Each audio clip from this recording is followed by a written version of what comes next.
Assalamualaikum warahmatullahi wabarakatuh.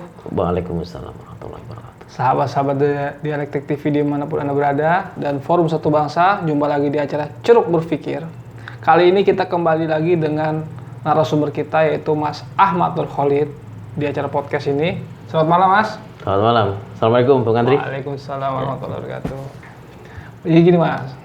Pada malam hari ini kita akan membahas tentang ilmu tasawuf. Oh iya. Ya, ini kan perlu juga kita bahas karena banyak yang bilang tasawuf ini ajaran yang menyimpang dan tidak sesuai dengan Islam ini. Nah, menurut Mas Khalid ini, tasawuf ini apa sih? Dan buat apa kita perlu belajar tasawuf itu? Baik. Terima kasih, Bung Andri. Selamat malam, Bapak-bapak, Ibu-ibu, sahabat saudara semuanya. Ini saya sama Bung Andri ini udah beberapa kali pertemuan ini semakin asik aja ini. Baik, Bung Andri, terima kasih. Mungkin kita bisa bareng-bareng untuk memahami apa itu tasawuf. Jadi tasawuf ini adalah, atau mutasawwif maksud saya adalah orang yang pelaku tasawuf adalah al-muta'ammik wal mudabahir fil ihsan. Orang yang mendalami dan membahas lebih jauh tentang ihsan.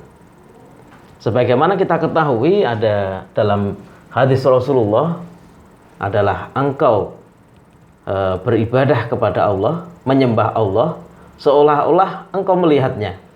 Dan apabila engkau tidak melihatnya, maka sesungguhnya Allah melihatmu. Nah, untuk dalam posisi seolah-olah melihat Allah, maka di situ ada sebuah kondisi hudhurul qalbi, hadirnya hati dalam ibadah. Bung Andri mungkin, atau kita lah, bukan Bung Andri ya, saya juga gitu kan ya. Dalam sholat mungkin kita ingat yang lain gitu. Kita ingat yang lain, bukan hanya ingat sekilas dua kilas, mungkin dalam banyak waktu itu ingatnya lain-lain gitu. Nah, itu menandakan apa? Menandakan tidak adanya hudhurul qalbi. Tidak ada hadirnya hati kita dalam ibadah. Situasi seperti ini situasi yang benar-benar membutuhkan kehadiran hati. Nah, untuk itulah orang-orang yang mendalami tasawuf ini menerjunkan diri mereka untuk mendalami bagaimana caranya agar hati kita itu benar-benar bisa hadir dalam ibadah. Tentu otomatis di situ nanti akan ada pembahasan tentang tazkiyatun nafas, pembersihan hati. Supaya apa? Gitu kan ya. Supaya ketika ibadah itu tidak ingat yang hal-hal yang seharusnya tidak diingat ketika ibadah. Jadi ada tazkiyatun nafas gitu. Dan ternyata tazkiyatun nafas juga akhirnya luas sekali pembahasannya. Bukan hanya ketika, karena ibadah itu bukan hanya ibadah mahdhah, tapi juga dalam keseharian itu bisa bernilai ibadah. Maka kemudian masalah tazkiyatun nafas ini pembahasannya luas sekali sampai kemudian dalam kehidupan sehari-hari. Di antaranya tentang tazkiyatun nafas ya akan berbicara tentang taubat. Tentang bagaimana berharap kepada Allah. Tentang bagaimana kemudian menyandarkan diri kepada Allah, dalam arti bertindak tawakal kepada Allah. Nilai-nilai ajaran-ajaran yang muncul dalam pendalaman tasawuf inilah lahir dari sebuah spirit, dari sebuah kesadaran untuk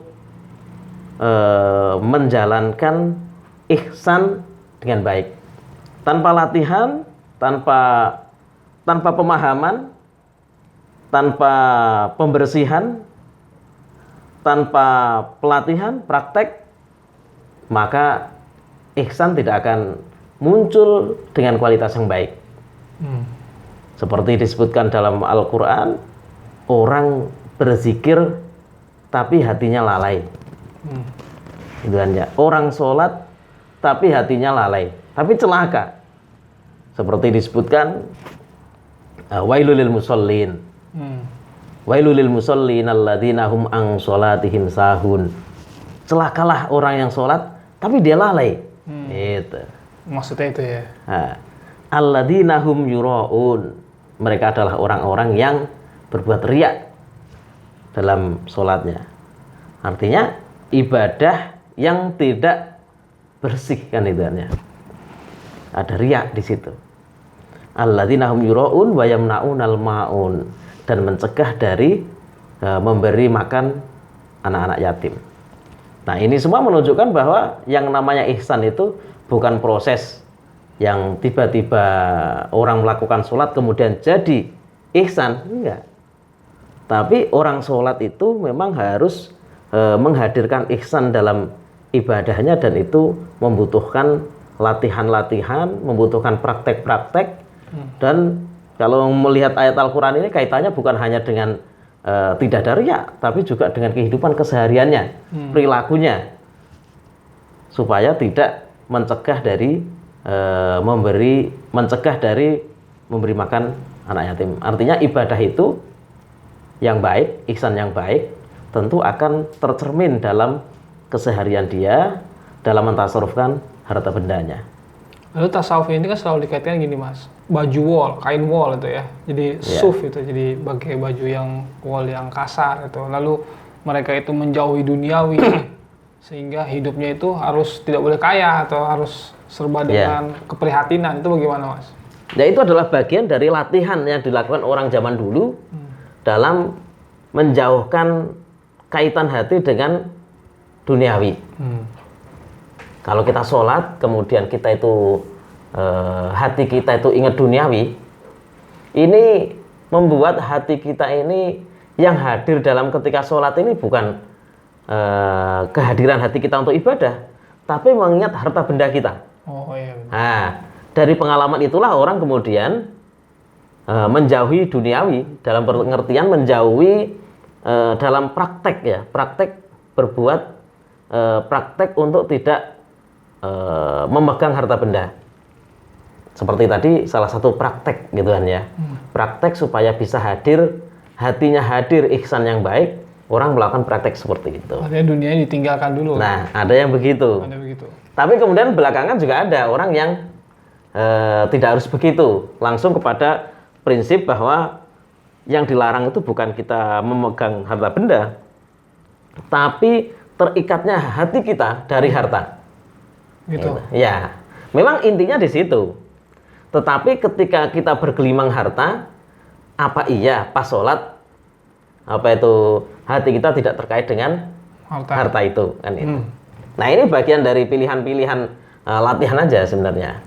Mau pakai yang tadi itu kan ya, atau mau pakai yang ini, yang penting hatinya tidak ta'alluq, tidak terikat dengan harta benda. Artinya boleh kaya, tapi yang penting kekayaan itu tidak masuk ke dalam hati mereka gitu. Betul. Tidak mengikat mereka gitu. Iya. Oh iya. Bagus. Tapi ya itu tadi kembali kepada pilihan, itu pilihan strategi lah. Strategi dalam menjaga hatinya gimana. Gitu. Kalau yang tadi itu memang secara real dia menjauhi duniawi, harta benda. Kalau ini enggak gitu. Tapi itu ya pilihan strategi dalam membersihkan hati supaya dalam ibadah itu benar-benar ihsan yang kualitas baik lah gitu. Nah ini mas, masalah tasawuf itu kan juga ada tahapan tuh ya, yang disebut dengan syariat, tarekat, hakikat, ma'rifat. Nah itu bisa dijelasin nggak mas? Maksudnya itu gimana itu? Jadi kalau apa itu membahas itu agak panjang Bung Andri. Nggak apa-apa. Saya gini aja Bung Andri, bahwa pada prinsipnya, karena pembagian itu kemudian ini yang jadi masalah aja ya. Itu aja. Pembahasan itu kemudian orang sering mengatakan ada di atas syariat. Ada di atas syariat. Ya, jadi dengan ada pembagian pentahapan begitu, ada orang ngomong di atas syariat dan kemudian tidak terikat syariat. Nah, ini berbahaya. Bahaya. Karena pemahaman yang seperti itu kemudian menceburkan orang untuk tidak melaksanakan syariat. Masih syariat lah gitu. Nah, iya. Seperti itu. Jadi dianggapnya padahal memang ya semuanya ini syariat gitu. Jadi kalau ngomong soal syariat, pembahasan tentang iman, Islam, ihsan, mana yang bukan syariat Rasulullah? Tiga-tiganya. Syariat semua. Iya. Gitu. Syariat itu bukan hanya tata cara wudhu, bukan hanya tata sholat, gitu kan ya. Semua, gitu kan ya. Semua ajaran Islamnya adalah syariat. Nah, pembahasan tadi itu ya mungkin lain waktu kita akan membahasnya, gitu kan ya. Yang dimaksud tentang klasifikasi tersebut supaya pembahasannya agak dalam. Tapi kita langsung aja pada pokok permasalahan bahwa pada hakikatnya semua ini adalah syariat Rasulullah. Menjadi satu kesatuan lah. Satu kesatuan. Tidak bisa terpisahkan. Tidak bisa terpisahkan. Karena ini semuanya adalah syariat, gitu kan ya. Semuanya harus dijalankan dengan cara yang baik. Harus dipelajari, harus dilaksanakan dengan yang baik supaya tidak ada orang yang terlepas dari syariat. Orang terlepas dari syariat itu konsekuensinya banyak gitu. Ya, mungkin tadi bilang Mas Khalid itu ya, kalau orang yang levelnya masih awam itu ketika sholat itu masih membayang-bayangkan duniawi, hatinya belum hadir. Namun kalau sudah sampai tingkatan ma'rifat itu tetap menjalankan syariat, tapi hatinya hadir di situ. Ada tingkatan spiritual seperti itu bagaimana? Ya, jadi pada prinsipnya gini, Bung Andri. Setiap orang akan selalu muncul godaan-godaan hati. Pada tingkatan apapun. Tingkatan apapun. Godaan itu selalu ada. Bahkan ketika orang itu semakin dalam, gitu kan ya, godaannya juga semakin tinggi. Semakin dalam ya. Ya. Karena hakikatnya kita dalam melakukan ibadah untuk bertakarub kepada Allah, ini lawannya adalah iblis. Yang tidak mesti tidak akan membiarkan umat manusia untuk berada di dalam situasi yang baik. Sehingga orang dalam situasi apapun, orang dalam kondisi apapun mesti akan ada godaan. Macam-macam gitu kan ya. Itu Bung Andri.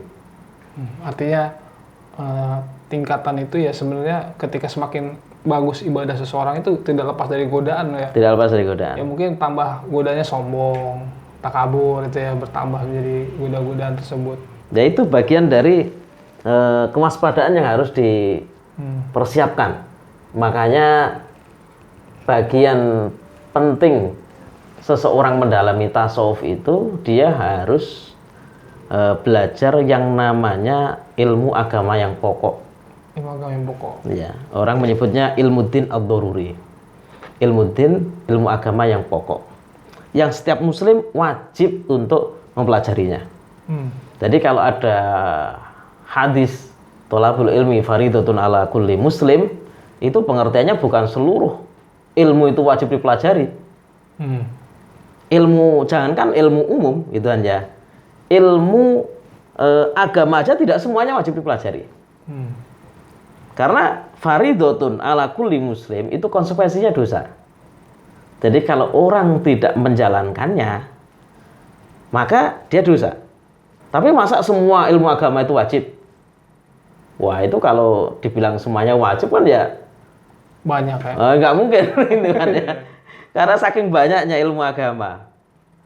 Maka para ulama menjelaskan ini adalah yang wajib ini adalah yang pokok-pokok saja. Ilmu agama yang pokok-pokok saja atau yang disebut dengan ilmu din ad-daruri. Nah, di antara pembahasan ilmu din ad-daruri ini ada pembahasan tentang maksiat hati. Ya, tentang maksiat hati. Jadi ada maksiatnya anggota tubuh, ada maksiat hati. Nah, maksiat hati diantaranya tadi tuh ada sombong, ada riya. Nah, ini kalau orang itu belajar ilmu din ad-daruri dari awal itu sudah punya pondasi gitu kan ya, dia akan ngerti ini nggak boleh gitu. Jadi dia akan ke dirinya itu mawas diri. Seperti seorang polisi yang melihat ada maling kira-kira begitu. Ini pada dirinya ini muncul penyakit itu atau enggak gitu. Nah, inilah yang harus dilaksanakan bagi setiap muslim sebenarnya.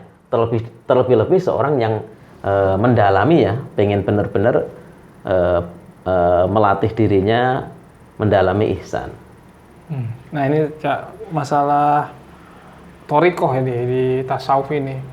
Kan thoriqoh ini kan tadi adalah sebagai metode mungkin ya, dipahami di buku-buku begitu ya Cak ya.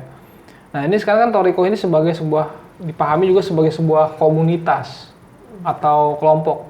Ya. Misalnya aliran misalnya Qadiriyah, Naqsabandiyah, Saziliyah gitu. Dan itu menjadi sesuatu yang terkotak-kotak. Jadi yang ini belajar ke sini tidak boleh, harus baiat dulu. Ini bagaimana? Dan menurut Cak Khalid bagaimana? Tarekat ya maksudnya mungkin yang nanti kita pahami ya. Tarekat itu kan tasawuf yang dilembagakan. Tasawuf yang dilembagakan. Ya, tasawuf yang dilembagakan. Jadi dulu para ulama ketika melakukan pembinaan terhadap para muridnya, mengambil jalan-jalan cara seperti ini. Ya, termasuk yang populer kan tentu soal bentuk zikirnya kan itu. Zikirnya. Nah, tarekat yang dilembagakan ini tentu baik karena di situ ada semacam kontrol dari seorang guru, seorang mursyid yang membimbing para muridnya. Dalam situasi seperti itu, tentu seorang murid tetap harus berpegang kepada ilmu agama. Dan tadi sudah saya jelaskan bahwa harus belajar ilmu agama yang pokok. Supaya apa? Supaya ketika dia itu dalam situasi menjalankan tarekat yang diterima dari gurunya, dari mursyidnya, dia tetap bisa berpegang kepada ilmu agama yang pokok tadi. Nah itu semacam menjadi patokan dia. Ini yang harus saya pegang. Gitu. Karena ilmu agama yang pokok itu ilmu agama yang maklum minaddin bidoruri, yang tidak terbantahkan oleh siapapun. Gitu. Jadi udah maklum orang Islam, ilmunya itu. Tapi meskipun itu maklum, gitu kan ya. Kalau orang itu nggak belajar, mesti nggak ngerti. Karena itu harus dipelajari dan zaman dulu para mursyid-mursyid tarekat tidak menerima murid. Ini tradisinya ulama dulu ya. Tidak menerima murid tarekat kecuali berasal dari kelompok-kelompok atau dari orang-orang yang memang sudah belajar ilmu agama yang pokok dulu. Jadi nggak sembarangan menerima murid dalam tarekat gitu. Supaya apa? Supaya murid ini benar-benar bisa terjaga berdasarkan pengetahuannya, berdasarkan ilmunya.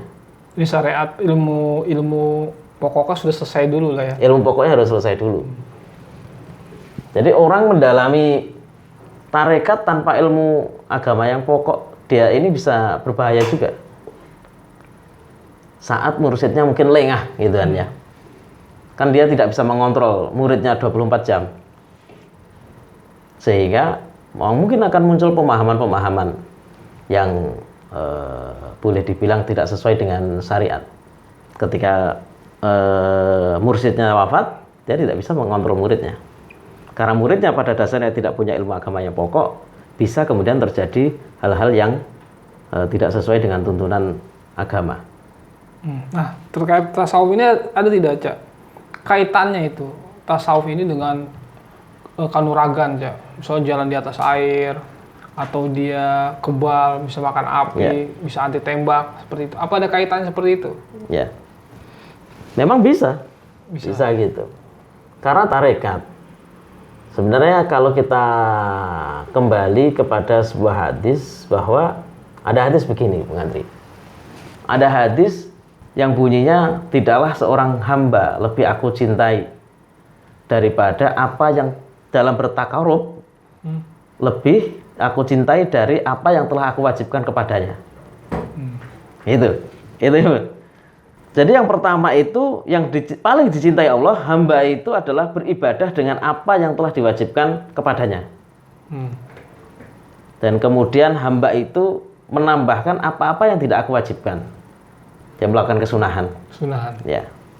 Sehingga aku mencintainya. Itu. Ketika aku mencintainya, berarti dia bisa jadi wali nih. Gitu kan ya. Ketika aku mencintainya, maka aku memberikan tanda, gitu kan ya, pada anggota tubuhnya. Apa ya, telinganya, matanya. Nah, tanda inilah yang disebut dengan karomah. Karomah. Ya. Nah, lazim dalam tarekat itu ada amaliyah-amaliyah yang zikir-zikir yang tidak wajib. Makanya bukan tidak wajib, tapi mereka semacam konsisten menambahkan itu terus gitu. Hukumnya nggak wajib, zikir kan hukumnya nggak wajib. Tapi ditambahkan terus-menerus. Sehingga Allah kemudian mencintainya. Mencintainya. Nah, kalau dicintai Allah artinya apa? Jadi waliullah.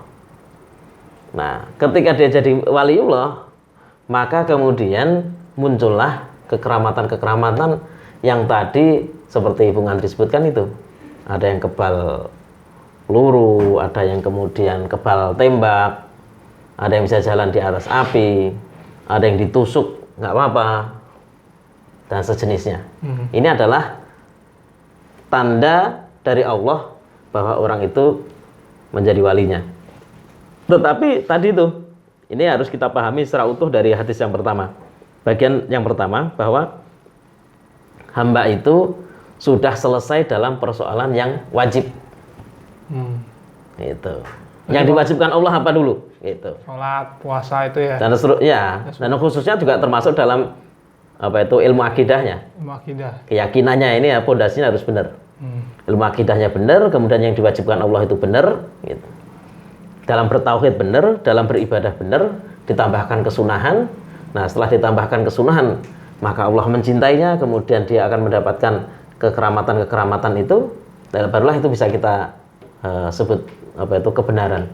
Tapi kalau yang pertama tadi itu berantakan, tauhidnya rusak, gitu. Tapi kebal. Nah, itu ya istidrot namanya. Istidrot. Ya. Jadi bukan apa itu karomah, tapi memang oleh Allah disesatkan. Jadi ditakdirkan menjadi sesat. Istidrot itu coba apa Cak?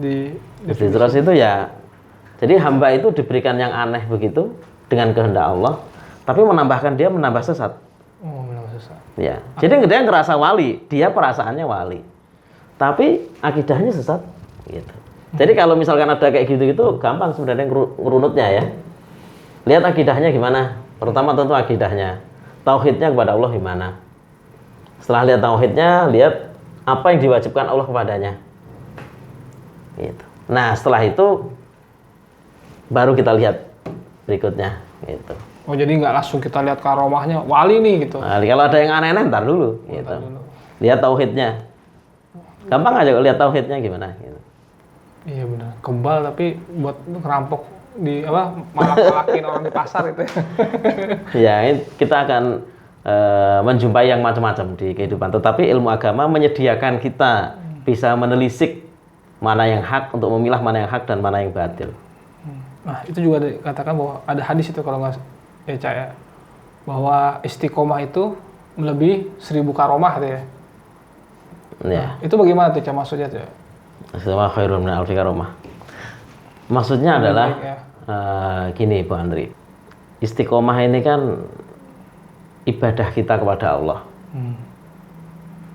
Di situ menggambarkan keikhlasan kita dalam ibadah.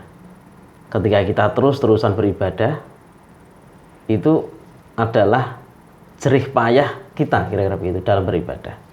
Sementara karomah itu adalah pemberian Allah. Pemberian Allah. Oh iya. Jadi Allah berkehendak kepada siapa saja yang dikehendaki pada hambanya. Pemberian itu. Nah, tentu kita sebagai seorang hamba tujuannya adalah ibadah kita diterima oleh Allah. Perkara Allah memberi kita sesuatu, tentu kita berharap. Tapi itu adalah pemberian, gitu sifatnya. Tentu kalau dari sisi amal, yang dinilai amal adalah ibadah kita. Hmm. Karena karomah itu adalah pemberian dari Allah. Istiqomah pemberian kita. Bukan pemberian kita. Istiqomah itu adalah ibadah kita yang konsisten kepada Allah. Ibadah kita posisi kepada Allah ya. Sementara karomah itu adalah pemberian Allah kepada kita. Nah, kalau yang dinilai ibadah yang mana? Yang istiqomah itu. Nah, ibadahnya kan itu. Yang dinilai ibadah adalah istiqomah kita dalam beribadah kepada Allah. Kalau karomah itu ya rahmat Allah ke kita. Itu bukan, istilahnya itu bukan ibadah, tapi rahmat Allah kepada kita. Gitu. Kita menerima dari Allah. Berarti yang sulit itu berarti istiqomah itu sendiri sebenarnya. Istiqomah.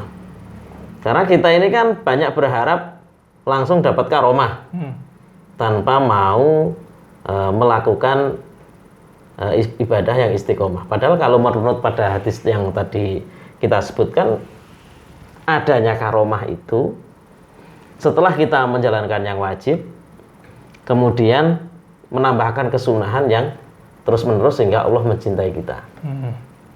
Ketika kita mencintai Allah, apa itu dicintai oleh Allah, maka Allah memberikan kita karomah. Artinya apa? Artinya jangan sampai orang itu mau mendapatkan karomah tanpa mau beribadah, tanpa mau istiqomah. Karena jalannya ibadah istiqomah dulu. Ibadah istiqomah aja, ya harapannya ya tentu apa itu diterima oleh Allah kan itu hanya. Kalau nggak diterima ya karena misalkan ya kualitas ibadah kita yang kurang baik gitu, belum tentu kan dapat karomahnya kan gitu. Karena karomah itu syaratnya dicintai oleh Allah dulu kan itu. Dicintai oleh Allah. Jadi kita ibadah sehingga Allah mencintai kita. Setelah itu baru kemudian Allah itu memberikan kita karomah kan itu. Nah ini agak sensitif, misalnya tentang tasawuf itu. Ya. Kan ada tasawuf kalau saya pernah baca nih, ada namanya tasawuf falsafi atau yang disebut dengan ajaran wahdatul wujud. Jadi manunggaling kaula ing Gusti kalau dalam bahasa kita ini. Nah, itu menurut Mas Khalid ini bagaimana?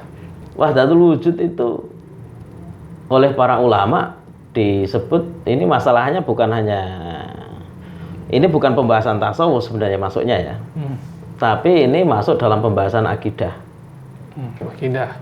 Iya. Pembahasannya pembahasan akidah. Ada ayat dalam Al-Qur'an disebutkan laqad kafaral ladzina qalu innallaha wal masih ibnu maryam. Telah kafir orang-orang yang mengatakan bahwa sesungguhnya Allah itu adalah Isa ibnu Maryam, Al-Masih ibnu Maryam. Allah adalah Isa, pemahamannya ya, Allah adalah Isa, Isa adalah Allah. Manunggal kan? Nah, menyatu kan? Tapi oleh Al-Quran disebutkan laqad kafarul ladzina qalu, telah kafir orang-orang yang mengatakan demikian itu. Itu Al-Quran tuh ya? Al-Quran langsung. Tegas berarti ya? Tegas.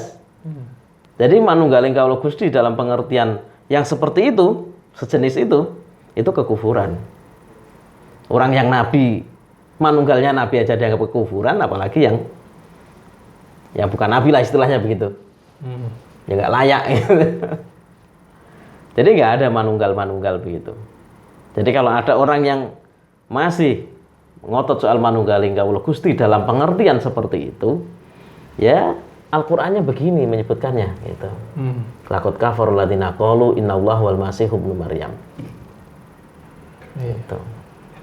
Dan memang banyak orang yang menganggap bahwa manunggalan itu adalah sebuah capaian yang paling tinggi. Paling tinggi. Ya. Ada semacam begitu itu. Padahal itu bukan capaian yang paling tinggi, itu malah jatuh ke dasar kesesatan. Karena kekufuran. Menyamakan dirinya dengan Tuhan itu ya. Iya. Menyatu gitu. Menyatu. Ya, padahal kalau kita belajar pada prinsip dasar dalam kita biasa pujian lah orang-orang kampung lah, wujud, qidam, baqa, mukhalafatul lil hawadisi. Ada prinsip mukhalafatul lil hawadisi. Tidak menyerupai makhluknya. Berbeda dengan makhluk. Konsep bersatu itu konsepnya makhluk atau bukan? Ya makhluk. Makhluk. Gula dicampur garam, air bersatu. Air dicampur garam bersatu. Jadi konsep bersatu atau manunggal itu konsep makhluk.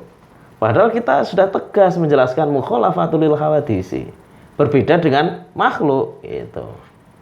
Nah, ini perlu diingatkan kembali lah kawan-kawan kita yang terjebak kepada paham wahdatul wujud yang dikembangkan tokoh-tokoh seperti Al-Hallaj. Kalau di ini ya zaman dulu ya, ada Al-Hallaj seperti Syekh Siti Jenar. Ya banyak yang kemudian menafsiri, kalau Syekh Siti Jenar kemudian kan ditafsiri manunggaling kawula Gusti adalah kesetaraan antara rakyat jelata dengan apa itu pemimpin gitu kan ya, manunggaling kawula lan Gusti. Nah, itu tidak masalah kalau itu ya. Nah, ditafsiri begitu gitu. Ya kalau ditafsirnya begitu ya boleh-boleh saja, nggak ada masalah. Tetapi ketika pengertiannya adalah pengertian dalam masalah ketauhidan tentang Allah dan makhluk, maka harus diingatkan kembali dengan ayat Al-Quran, laqad kafarul ladzina qalu innallaha wal masih ibnu Maryam. Ya, yang terakhir nih, Mas Khalid. Bagaimana caranya kita ini bertasawuf yang benar? Dalam bertasawuf yang benar, tentu yang pertama adalah permasalahan tauhid, permasalahan keimanan itu harus benar, harus dijaga. Jangan sampai pondasi yang pokok ini dirusak. Kita mendapati banyak sekali pelaku-pelaku tasawuf yang kemudian masalah keimanannya, ketauhidannya kepada Allah rusak. Di antaranya yang tadi Bung Andri sebutkan tentang paham wahdatul wujud. Kemudian yang kedua, berdasarkan hadis tentu adalah menjalankan apa-apa yang sudah Allah wajibkan. Dan kemudian yang ketiga adalah menambahkan kesunahan secara istiqomah. Dan ketika kita berbaiat tarekat, biasanya ada janji untuk mengamalkan sebuah ibadah kesunahan secara istiqomah. Nah itu ya dilaksanakan. Tentu setelah kita secara pribadi harus punya pondasi ilmu agama, kemudian ya mencari guru tarekat yang bisa dipertanggungjawabkan sanad keilmuannya. Tetapi seandainya tidak mengikuti mursyid tarekat juga bisa. Tidak apa-apa, boleh-boleh saja ya. Boleh saja. Ya. Itu Bung Andri. Ya, mungkin terima kasih Mas Khalid atas ilmunya yang banyak sekali dan bermanfaat ya. Amin. Keseluruhan kita. Oke. Ya, terima kasih sahabat-sahabat Dialektik TV dan Forum Satu Bangsa. Jangan lupa ya, channel YouTube kita di like, share, komen, dan subscribe channel Dialektik TV, dan tetap di acara Ceruk Berpikir di episode kita berikutnya. Sekian dari kami. Wallahul muwaffiq ila aqwamit thoriq. Wassalamualaikum warahmatullahi wabarakatuh. Waalaikumsalam warahmatullahi wabarakatuh.